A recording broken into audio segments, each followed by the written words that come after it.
Welcome back to the channel and to the new Park Who Dis contest. Each and every submission gets its own spotlight, and today we're looking at Radyr Treasure Bay by Casualtycoon. Today I'm joined by Rellimetep. Relly is a Planet Coaster streamer and very well known member of the community. Although he was unable to submit a park, Relly was a participant and featured streamer during the contest. Hello Relly. Hi there Moomin, thank you so much for having me on. My pleasure, it's an honour to have you here. The honour is all mine, believe me. So Casualtycoon says, welcome to Radyr Treasure Bay. The fully rethemed park includes 4 new lands that take visitors to unique piratey locations. I began with Pirates Plaza with the intent on creating a Caribbean-style plaza. With a few rides in place, the next stop was Blackbeard's Temple, where I designed a water coaster in the style of Journey to Atlantis, SWO. By far, the largest land is Fort Tortuga. It features 3 flats, a coaster, and the dark ride. Throughout the land, I use sandstone, foliage, and rock formations to give the impression of a lively fort with some mysterious lore. Finally, I knew that a pirate park would feel empty without a shantytown.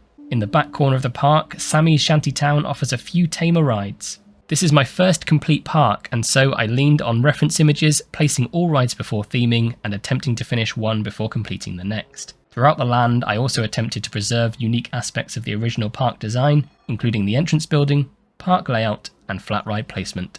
Thank you for this excellent opportunity. Well, you're most welcome, and what a lovely introduction. I feel like I already know so much about the park. Fantastic. Yeah, a very thorough description there. Really good to hear the thought process as well that went into how he actually came up with the design and the ideas behind it. Very well thought out. Absolutely. And starting with piece count. Oh, that's well within budget. That's a brilliant piece count. 16,413. I've even included some here. Let's get rid of those. To be completely fair. 16,385. That's not bad at all. And the overview is still not looking like sparse or anything. No, not at all. There's certainly a lot of building work gone in there. The rides look nice and big. So yeah, very well done. Very well managed. Yeah. This is Park Variation Alpha, which means we've got a Cascade, we've got the Spinning Coaster, we've got 360 Power, and the Insanity. We've of course got at least one coaster, we've got ourselves a dark ride, and finally the Swan is still in position for a listed building. So tick, tick, tick, all fantastic. Greens across the board, as we like to say in Blanco. Greens across the board. And here we are down on the ground at the park entrance of Radyr Treasure Bay. And what a lovely entrance this is. I love that this is, it kind of feels like they took the original park entrance and just kind of built a wrap around it. Yeah, I was literally just thinking that myself, including the car park and the surrounding utility buildings. Everything is as was essentially. And it is how an actual park would go about a rebrand, so to speak. It has just been the original entranceway, as you say, just reclad in a very obviously pirate theme. I'm liking it. It's like the entrance is wearing a little pirate jacket. Exactly, yeah. Just a new set of clothes, dusted off, and away we go. Even keeping the interior there, which is nice. Yeah. And here we are in the plaza, and what a lovely sightline this is. Yeah. It's very nice and open. I'm liking the buildings, especially the balcony work that's been done there. Gives a lot of depth to the buildings. I always think when you can add something like that in instead of just flat walls straight up. I like that, changing the shape completely to what was in there. Yeah, this before, which is a tiny kiosk, and it's a little hexagon, and as you say, now it's like a full-on. Is that an eatery that's in there? Yes, it is. It looks like there's even stairs going up the sides, yeah. Look at this. Oh, very pretty. I'm liking this. Yeah. I imagine that'll be very nice at night as well with all of this lighting that I'm noticing. I also love this down here, like a little street with the lanterns overhead is a really nice touch. That's it. Nice and quaint. Very well trimmed over the sides as well with the inclusion of the barrels and the planters there, just enough to make it interesting instead of just wall on the floor. Just gives you that little break. Yeah, and something I have noticed already generally across the park is a great use of foliage. It's just a perfect way to fill in those gaps in between. And it complements the colour palette as well. Yes, you know, that contrast of the green against the sandstone looking brickwork. Yeah, looks very nice. Okay, well, ahead of us, we've got Buccaneer Blast. This was where our dive coaster Hawatsun was before.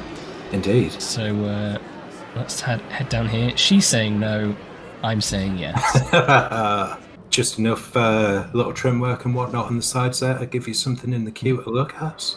I'm liking that as well, actually, in the station section just off to the right there, the little bit of clutter that's over there with like the pirate looking after some bits and bobs in there. Very nice, very nice. A good way of filling that dead space. It doesn't take much, just a few on-theme props just to fill in the empty spaces, you said.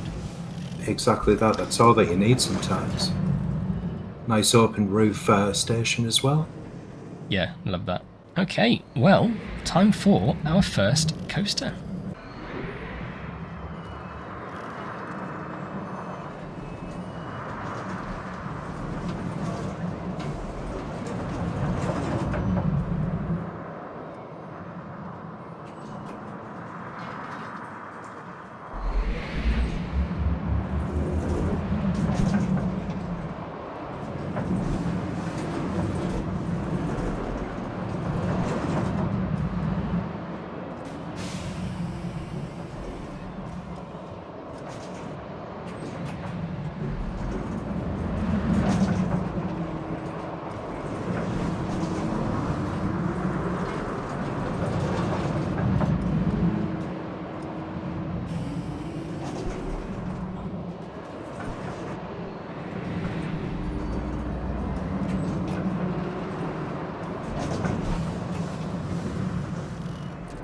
Obviously, on Buccaneer Blast here, we've gone for the Gerstlauer model, the Infinity coaster.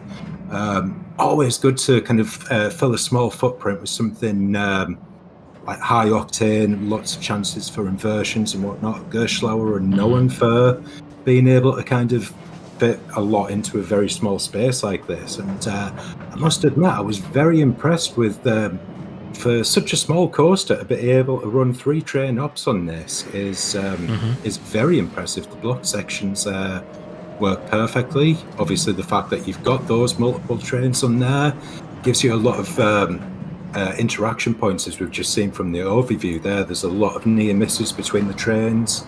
Very nice, smooth inversions, overbankings and everything. All the kind of elements that you'd expect and hope to see on this kind of model of coaster. Very happy with that. I can't say anything negative about that in the slightest. Very nicely done. Nope. I couldn't say it better myself. So that was Buccaneer Blast. Lovely. And just behind us, we've got a wonderfully integrated balloon ride here. The Aeronauts. The colour palette on that just kind of ties it together nicely with the foliage. There's enough colour variation to make it pop, but not so much so that it's garish. It looks very nice in there. Lovely ride sign as well, using the barrels. Yeah, I do like that one. Stacked there. Exactly, just covering up that entrance where the classic bollards that are always there that we all hate. But yeah, very nicely done, and a nice contrast as well to have something as kind of family friendly so close to something a bit more thrill based. So very good choice there, just to kind of give variation within the park. I like that. And we've got our Insanity up on the raised platform as before. Nice ominous view there as well. I like that when you get the held vertical points there. Very fun. Yeah. Very fun. Nice view of the coaster as well off in the background. Yes, absolutely. Got a view of the Gerstlauer and the spinning coaster. Indeed. Be a nice place to just sit here, have a chill, and look at the coasters. Oh, and a shuttle as well. Oh yes. As everyone I think has done, is utilising that bridge that's there just for that nice bit of interaction. Very good, very good. I was just filming a spotlight with Chacho, and he actually said how people have been utilising the bridge, and it highlighted that pretty much everyone so far has kept it in place, which I think is quite an interesting thing. It's such an insignificant part of the park, of the original park, but yeah, it seems most people wanted to utilise it in some way. It's just begging for interaction, though, isn't it? Because obviously it gives you a really good element on the coaster. It gives you nice views as you'd be walking about as a guest. Obviously, you've also got like the Plaza Way and whatnot down to the south of the park from that, so it gives you something kind of draw your eye and lead you further into the park. So yes, maybe insignificant in like the original design, at least when you were thinking about it, but it's a vital tool I found when watching other streamers and whatnot build this park and doing so myself. And yeah, as you said, fantastic spot up on this little raised platform to take all of that in as well. And speaking of said bridge, let's head over it, which brings us to our spinning coaster. But it's not just a spinning coaster, we've got a whole little park area here. Oh wow, so it's like an entirely separate area. Yeah, I'm liking that, as well as we walked in with like the round archway, just kind of separate from one section to another. Just a simple little touch, but enough to kind of give you that impression, right, we are going from one area to another. I believe from what I can see here, this is looking a little bit more family friendly. I was going to say, this looks like a little kiddie area. We've got the carousel, the whirly rig. I'm liking the path layout as well in this area. Almost a kind of classic spoke and wheel kind of design on that, where you can go either way and you're going to hit everything in this area just by following it. But here we are at the Tempest, so let's head down the queue. Really nice piratey queue cover there. I was going to say, I'm liking the shade, just very simply done with the standard in-game kind of flags and whatnot there.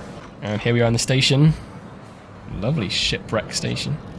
Nice and easily put together with the in-game pieces there, so that's one of the reasons that the piece count is as kind of well in check as what it is. Obviously just utilising these nice big pieces to get a lot of detail with very little effort, so very good.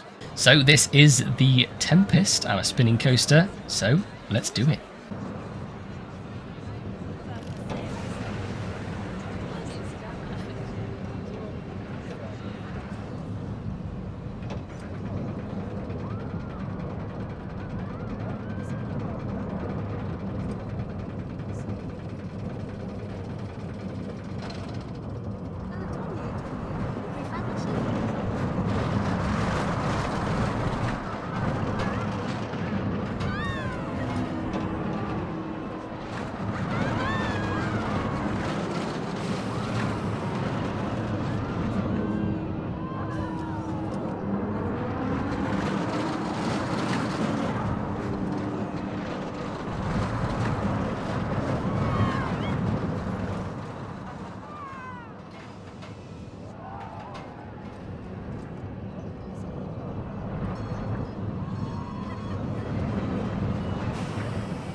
I thought that was great fun. I especially loved all the interactions with the scenery. There's a great one here with this ship.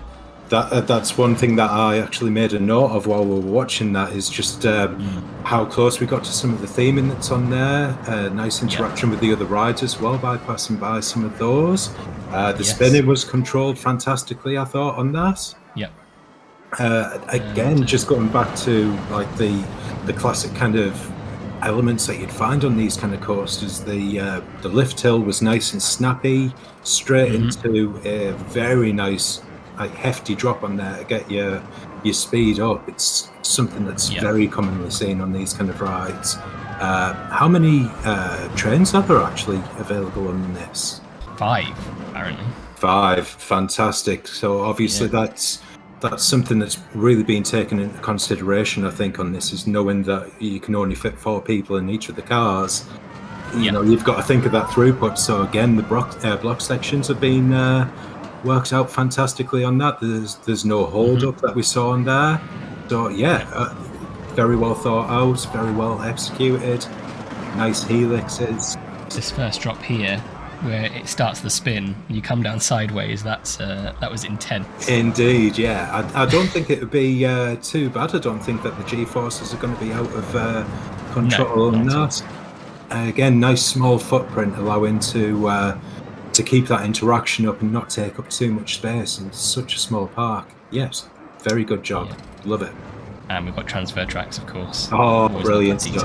Yes. So that was the Tempest and our lovely little kiddie area. Fantastic. Yeah, really good. I must say, I'm very impressed so far with Casualtycoon's work. And behind us, we've got the Swan, now named the Sword. Lovely. I'm liking all of the... It's very obviously pirate when you see this. You can't look at that and not think, oh yeah, it's one of those little Buccaneer bars and whatnot that you're going into. Yeah, very I was going to nice. say a little pirate tavern. Yeah, lovely stuff. Yeah, Calypso, our drop tower. Looking great, lovely queue line as well. Yeah, totally. Very well integrated into the other building that's off to the side there with the little archways going across. I'm liking all of the classic Dolga ivy going over absolutely everything there. Rustic lived-in look.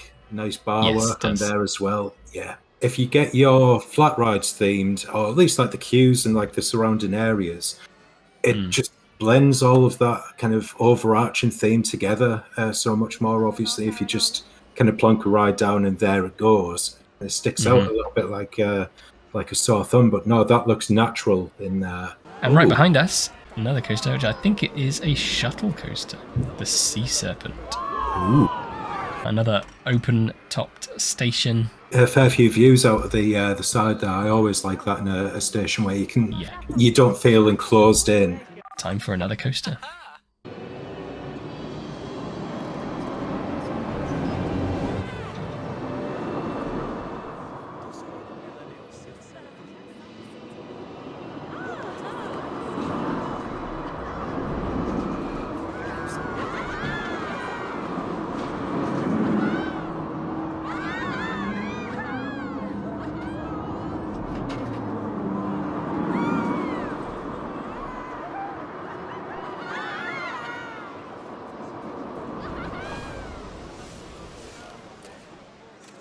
Very nice. Just a nice, simple coaster there. It does exactly what it needs to do. Very fitting with the name as well, obviously. Serpents and whatnot gives you the impression of that writhing, twisty-turny, kind of snake-like motion that we actually got on the coaster there. Again, great interaction with the bridge and the Swan pub. I like the fact that it actually runs over the path as well, so you actually see people from ground level actually on the ride. Very nice. Yeah, does exactly what a shuttle should do, and does it well. That was, of course, Sea Serpent, and now behind us we've got the 360 Power. One of the other selected rides. Yeah, exactly, and obviously this is a big ride. It's very hard to integrate, but the fact that it's kind of surrounded by this foliage that we've mentioned previously and that lovely building off to the right there, it's great because it does kind of still come up on you as a bit of a surprise once you hit this area. It's very well kind of worked in. Yeah, that's very true. Normally these 360 Powers sit very prominently on the skyline, but as you said, it's quite well hidden here. Next up, we have The Quest, which I can only assume is our dark ride. So I'm got to be with a name like that, hasn't it? It does. I'd be very disappointed if not now. So we'll get on here and find it's a Dodgems. Yes. Again, very nice. Just enough clutter again on the side of the queue there, just to give it that little bit of detailing. Very good. Yeah. Ooh, look at this. Swaps out for the Huntsman. Yeah, it's really nice lighting in here as well. Yeah, it's certainly got that kind of ominous, like kind of Pirate Bay kind of vibes to it. Definitely love this. Well, without further ado, time for a dark ride.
Well, it's no secret that I, as a Planko builder, love me a dark ride, and this one was fantastic. Yeah.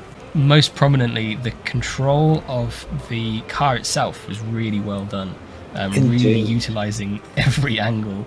It made it a very dynamic ride, because obviously the track itself is fairly straightforward, but the fact that Casual Tycoon here has used the rotation, and I believe even the pitch and yaw at certain points as well, to get just different interesting views. And it also means, as we see as we're walking around here, you can concentrate your theming in a certain area, direct the car to that, and then not have to worry too much about wasting pieces on bits that you're not going to see. So overall, very, very well thought out.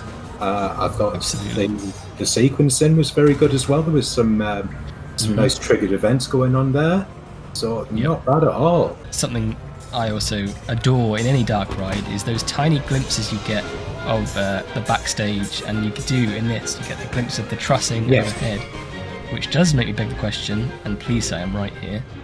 Yeah, so it's all open-topped, as it would be one big show building, which just filled with sets. And now, obviously, Casual Tycoon mentioned in his introduction, this is his first completed park.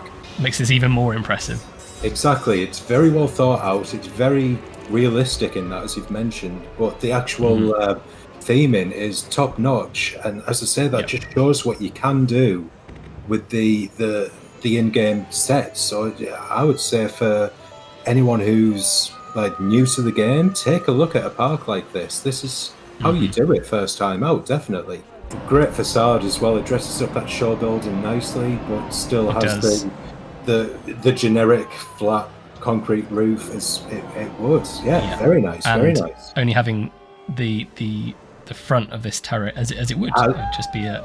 I just noticed there, yes, as you spun the camera around, just that builds exactly what you need to see, and the rest of it, it's only going to be staff that are seeing that. So perfect. Exactly.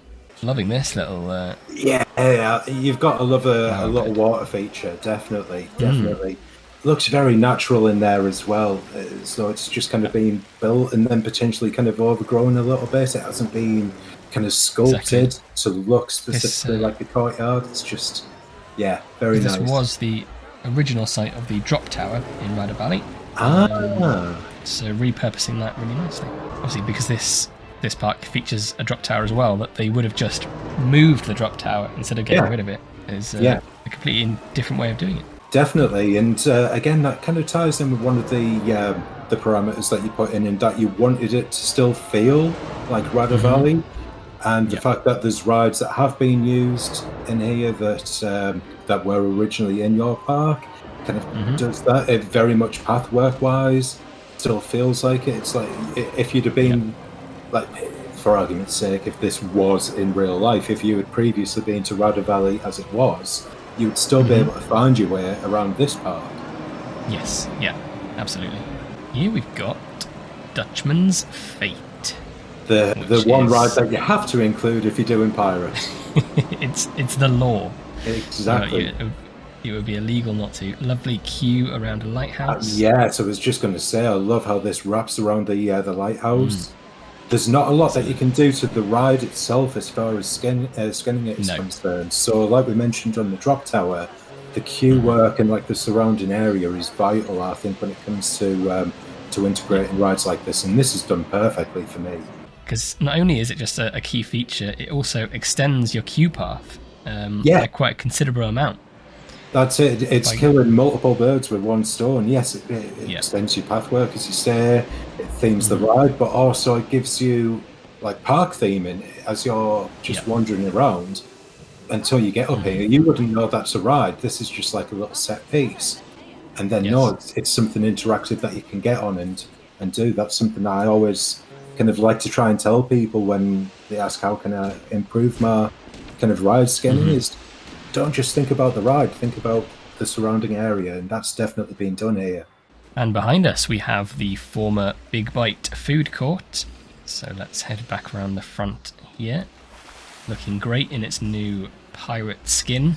I'm loving that arch window above the little walkway underneath. Nice little change to the original design there. Yeah, because that was just where you can actually see the old rectangular window. But yeah, changing it to the arch is lovely, especially with that screen behind as well. Exactly, it gives you a nice view in, makes it very inviting from a ground level. I'm sure you'll get great views once we pop inside as well.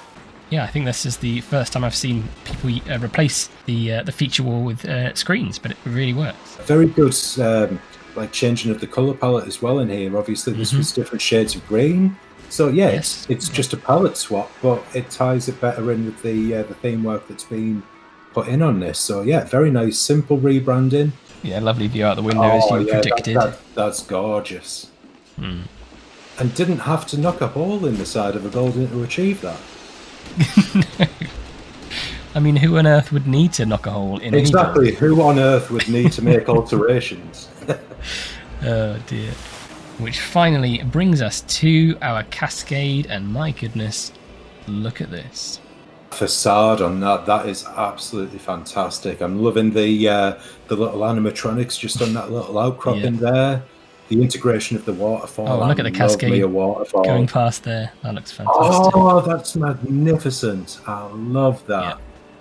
Brilliant. Can't wait to hop on. It reminds me a lot of Valhalla at Blackpool Pleasure Beach, where you've got the waterfall to one side and there's like a little kind of cave just to the side of that. You can see out of it when on ride. You can see the ride from off ride. So yeah, very, very nicely done. Yeah, brilliant. So let's head on to Blackbeard Beast. I'm very excited for this. Let's do it.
Yeah, very deceptive in length, actually. There, excellent use of the area. Obviously, you can't see a lot of the track because we've got that lovely shore building there, so you don't quite know from off ride what you're going to be in for. And the fact that it was kind of half dark ride, half water ride, a very clever way of utilizing this kind of coaster. Because obviously, yeah, you can do things like turn off track limits and whatnot to make custom inversions and this, that, and the other, but that's not especially realistic for this particular model. So it's used exactly how this kind of coaster should be done. Obviously, again, as we said on the the Dark Ride. Just the use of the standard in-game pirate pieces to tell a nice story going through here. Yep. Very well done. Nice, just basic cladding over the actual shell of the building. Exactly what you'd see in an actual park. So once again, very professionally done, I would say, on this. I can't say anything negative at all about this. Lovely work. Yep, and I can't say anything you haven't already said. Just fantastic ride. You said part dark ride, and yeah, magnificent show building. Oh, indeed. Time for a little fly around at night, and this is already looking incredible. Love the lighting on the cascade we were just on. The pops of colour on that are just stunning. Yeah. The contrast as well between like that teal, that kind of that ghostly green towards the top there, going against a very bright yellow. It's bright, but it's not oversaturated. Yeah. Oh yeah, love that. And it's that theme flows throughout as well, using those same two colours.